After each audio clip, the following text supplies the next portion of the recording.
7 20 24 27 87, on vous attend sur les ondes de Radio Côte d'Ivoire. Dans votre lucarne, c'est pas normal. Direction d'Ivo avec Jean de Vavois. D'accord, hein, oui, est-ce que autant pour moi. Allô, bonjour.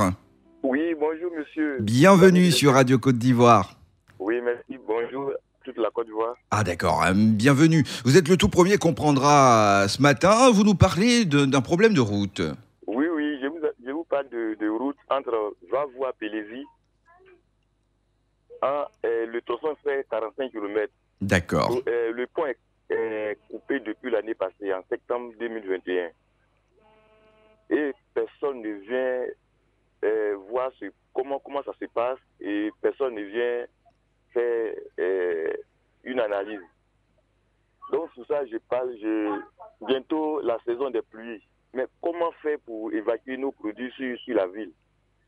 Ça fait que le tronçon Vavois-Pélésie, ça fait 45 km. Les gens prennent 3 000 francs par moto.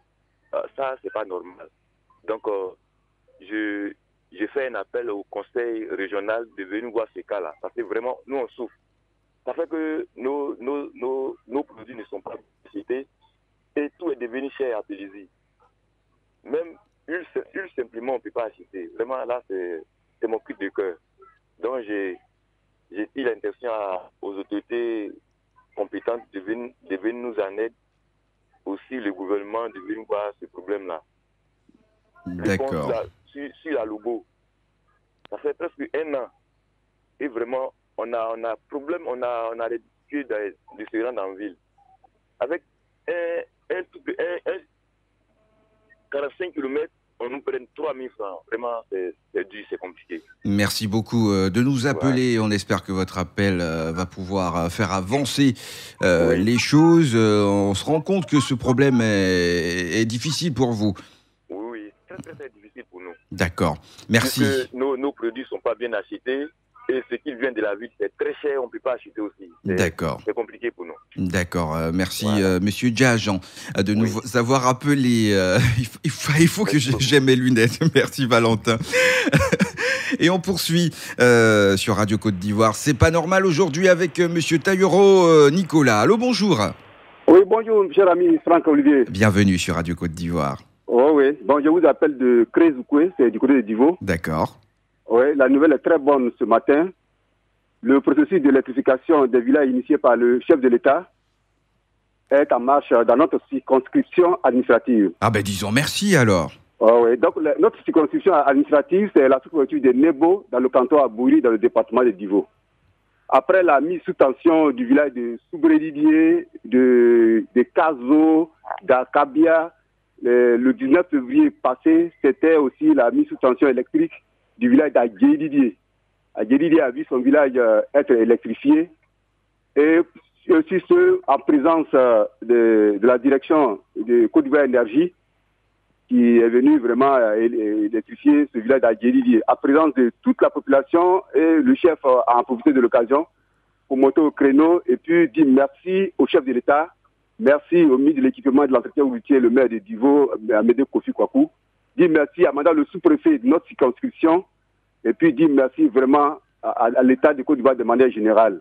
Donc nous disons merci au chef de l'État pour tout ce qu'il fait pour l'électrification dans notre circonscription administrative. Les choses avancent et nous sommes heureux, nous sommes contents du chef de l'État. Merci à lui. Merci pour votre compte rendu fidèle comme un journaliste.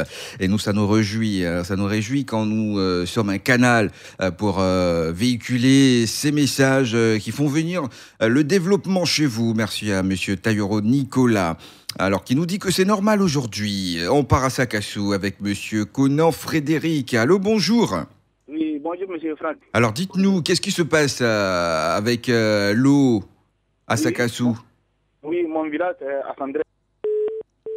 Ah là là, on a été coupé, c'est pas normal. C'est pas normal, l'électricité a été interrompue hier pendant l'élection de notre Miss Olivia Yassé. Aussi sur notre page Facebook, pour ceux qui nous écrivent aussi, nous avons Fatra Auré qui dit bonjour, je vous écoute depuis le Congo-Brazzaville. Je demande à l'État de Côte d'Ivoire qu'il pense aux Ivoiriens qui sont en Afrique centrale. Il y a plusieurs Ivoiriens qui sont ici et qui ont ont envie de rentrer au pays, mais qui n'ont pas les moyens pour retourner. Si l'État pouvait faire quelque chose pour faire un rapatriement volontaire, ça lui aurait fait plaisir. Ok, c'est son message. Il s'appelle Fat Traoré. Bonjour, monsieur. Monsieur Savadogo Adama, bienvenue. Ouais, précisément à Yabrasso. À Yabrasso. Oui. D'accord, parlez-nous. Vous nous dites qu'il y a un problème, ça ne va pas avec les produits agricoles. Ah, c'est pas facile, hein, monsieur. Alors racontez-nous. Ah, vraiment, l'année passée, on payait le produit à 2000, 2500, mais cette année, le produit a augmenté jusqu'à 5000, 6000 francs. Voilà notre problème qui est là. 6 000 francs.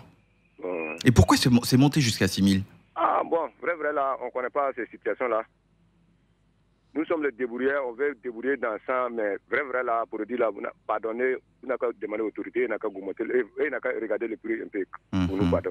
D'accord, c'est légitime, hein, en tout cas. Merci à vous, monsieur Savadogo Adama, c'est bref, c'est concis, c'est précis. Voilà, et il plaide pour la réduction des prix des produits. Merci donc à vous, à Confao, et nous repartons à Divo avec monsieur Ahmed Cissé. Bonjour. Bonjour, monsieur. Bienvenue sur Radio Côte d'Ivoire. Oui, je voulais parler de notre raffinerie. C'est vrai, il y a une raffinerie, à Ledou, effectivement à Coco. Ok. Notre raffinerie n'est jamais en place. Il n'est jamais en place parce que nous avons lutté, le conseil régional nous a donné une infirmerie. À l'époque, on partait très loin jusqu'à Nebo pour pouvoir se soigner. Aujourd'hui, on a eu une infirmerie, mais il n'est jamais en place. Ce sont elles qui est là et tout vraiment, la semaine passée, il y a eu un accident très grave avec un bagage qui s'est renversé. Okay. Et on a transporté tous les malades à l'hôpital et personne n'est là pour subvenir aux besoins des malades. Et le sous-préfet, maintenant le sous-préfet est informé. Et les pompiers, ceux qui étaient à Divo, ils sont à 17 km, ceux qui étaient à Divo pour venir chercher les malades, allait arriver une grande surprise. Aucun soin. On ne sait pas où les fumées est parti. Et on parce que ça fait 3 semaines qu'il est absent aux forces. Et aucun contrôle. Alors vraiment, je voulais faire un appel au directeur départemental de la santé de Divo pour voir comment voir cette situation, parce que nous souffrons. Si nous viennent en aide, nous souffrons. Quand on est malade, personne n'est là. C'est le aide qui n'a aucune expérience, qui nous donne des ordonnances, et on ne comprend rien. Et Dieu merci, il y a un jeune qui a créé un dépôt dans le village, qui est prêt pour nous aider. Mais malheureusement, le chemin n'est jamais là pour nous donner les ordonnances pour faire les indications. Donc, nous sommes obligés à parcourir près de 7 km à 12 km pour pouvoir se soigner. Donc, vraiment, je lance c'est plus de cœur pour que vraiment l'État ivoirien, le directeur de la santé départementale de Divo nous vienne en aide pour que vraiment il puisse faire un petit contrôle pour que ce monsieur soit toujours en place. Je vous remercie et bonne émission. Merci beaucoup à vous, monsieur Ahmed Cissé, de dénoncer cette situation. On ne sait pas ce qui se passe réellement, mais en même temps, de pas notre voix, les autorités pourront s'épancher sur la question. Et on part à Daloa avec monsieur Konaté Seydou. Bonjour. Bonjour, monsieur. Bienvenue sur Radio Côte d'Ivoire. Alors, vous nous parlez de l'emploi jeune. Qu'est-ce qui ne va pas à ce niveau? Bon, encore, l'emploi jeune, on ne comprend plus rien, puisque depuis ils ont lancé la J1, la J2 et la J3. On a déposé nos dossiers, ils ont fait la visite, tout ça. Jusqu'en preuve de contraire, on n'a pas reçu de fonds. En notre grand surprise, dans le mois de décembre, on apprend que d'autres ont été financés. Il était dit comme ça que lorsqu'ils vont donner le financement, elle a fait une cérémonie de remise des chèques. Ça n'a pas été fait. Bon, jusqu'en preuve de contraire, nous sommes là. On n'attend rien. Quand on va à la COPEC, on dit non, attendez. Bon, on ne sait même plus à quelle scène vous mettre la tête. Et quand vous remarquez aujourd'hui en Côte d'Ivoire, Daloa aujourd'hui est la base de l'immigration clandestine. Ce qui pousse la jeunesse à partir. On dépose les dossiers, ils ne sont pas financés. Bon, on ne sait pas où mettre la tête. Hein. Si l'État pouvait se pencher sur ce problème, puisqu'on a appris dernièrement que la Banque mondiale a donné 70 milliards pour l'employabilité de la jeunesse, il faut que cette fois-ci qu'il y ait un bon suivi, quoi. C'est ça un peu ma préoccupation à Daloa. D'accord, merci à vous. Monsieur Konaté Seydou, et on voit bien que vous êtes préoccupé, que vous êtes dans l'impasse ce matin. Merci de nous faire part de votre préoccupation. Et on part à Dabouyo. Dabouyo 3, c'est à Gueyo, avec monsieur Quadio Daniel. Allô, bonjour. Bonjour, comment ça va? Ça va bien. Hein. À nous de vous retourner la question. Qu'est-ce qui ne va pas avec le prix de l'engrais? Voilà. Parce que dans les années passées, l'engrais était à 15 000. Actuellement, l'engrais est monté jusqu'à 23 000. Vraiment, nous n'avons pas la solution. Nous n'avons pas les moyens pour payer pour apporter à nos plantations. Et la Côte d'Ivoire, je sais que les planteurs sont les premiers, parce que nous sommes depuis belle lurette, premier producteur mondial. Nous n'avons jamais reculé malgré les prix. Le cacao était acheté à 1100 francs. C'est retourné jusqu'à 825, mais les planteurs persévèrent toujours pour travailler. Donc nous, on veut qu'on diminue un peu le prix de l'engrais pour que nous puissions avoir pour apporter à nos plantations. Même les prix des phytos, tout est monté. Alors dites-moi, quelle est votre proposition concrète pour aider, je vais dire, le gouvernement? Je veux que le gouvernement subventionne les sociétés qui fabriquent l'engrais et les phytosanitaires. Pour qu'au moins on retourne à l'ancien prix, soit à 15 000 francs le sac de l'engrais, ça peut nous arranger. 15 000 francs, vous dites? D'accord, bien noté, bien noté. Donc, c'est ça. D'accord, Ouais. merci beaucoup de nous avoir appelés. Je pense qu'on a encore du temps ou on poursuit? Ok, une bobo avec monsieur Abdoul Koné. Bonjour. Oui, bonjour monsieur. Bienvenue sur Radio Côte d'Ivoire. En fait, je voulais interpeller un peu le gouvernement par rapport à la location. Allez-y, vous parlez du coût des logements, des cautions, c'est ça? Voilà. Franchement, depuis un bout de temps, depuis le déguerpissement des gens en bordure des rails, il y a eu une flambée de prix au niveau de notre commune à Bobo. Expliquez-nous. On n'arrive même pas à s'installer. Alors dites-nous, qu'est-ce qui se passe réellement et combien coûte Les maisons qui étaient au moins à 40 000 sont passées à 65 000. Et du coup, on te demande une caution de 6 mois, 7 mois. Ce qui n'est pas légal. Ce qui n'est pas légal. Pour quelqu'un qui se débrouille, c'est pas facile. D'accord. Donc ce matin, vous vous interpellez. Pour Okay. qu'il puisse penser à ça pour nous. D'accord. Et précisément, dites-nous, quel quartier d'Abobo vous dites? À Bobo, généralement, Dautré. À Ndautré. Oui.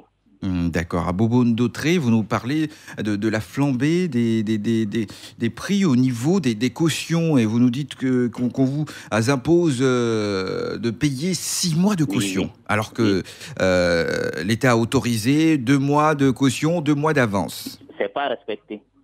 C'est pas respecté. D'accord. Merci donc à vous, monsieur Koné Abdoul, de nous avoir appelés d'Abobo et merci de suivre Radio Côte d'Ivoire. Alors, une intervention. Il s'appelle Beno Serge Alain. Bonsoir famille, je veux que vous passiez ce message aujourd'hui. D'accord. Il s'adresse à madame la ministre de l'Éducation nationale. Il dit « Madame, les jeunes gens ont passé le concours d'enseignement en abandonnant tout dans l'espoir qu'après les 2 ans de contrat, ils se verraient intégrés avec leur matricule à la clé. Hélas, il dit bien, hélas, Madame le ministre, il vous interpelle parce qu'aujourd'hui, parce que leur contrat, selon votre ministre, a pris fin depuis le 31 septembre. Et cela fait 6 mois, Madame la ministre, pour un rappel, ceux avec qui ces contractuels ont commencé, ceux-ci ont déjà pris leur appel et sont même salariés à plein temps. Ceux qui viennent de commencer cette année ont fini leur titularisation et viendront marcher derrière le matricule avec eux. Pour sa gouverne, il le dit, Madame la ministre, aujourd'hui, c'est la déception au sein de ce groupe et des enseignants découragés. Ce n'est pas bon pour les enfants. Madame la ministre, sachez que pour le bon travail que vous faites, que vous êtes en train de faire, les conditions de travail de vos enseignants doivent être parmi les priorités. Et il remercie Madame la ministre de l'Éducation, il s'appelle Beno Serge Alain. Il nous a écrit sur la page Facebook de Radio Côte d'Ivoire. Merci de nous avoir suivis et puis de nous avoir appelés dans cette lucarne. Radio Côte d'Ivoire, Abidjan 88.fm.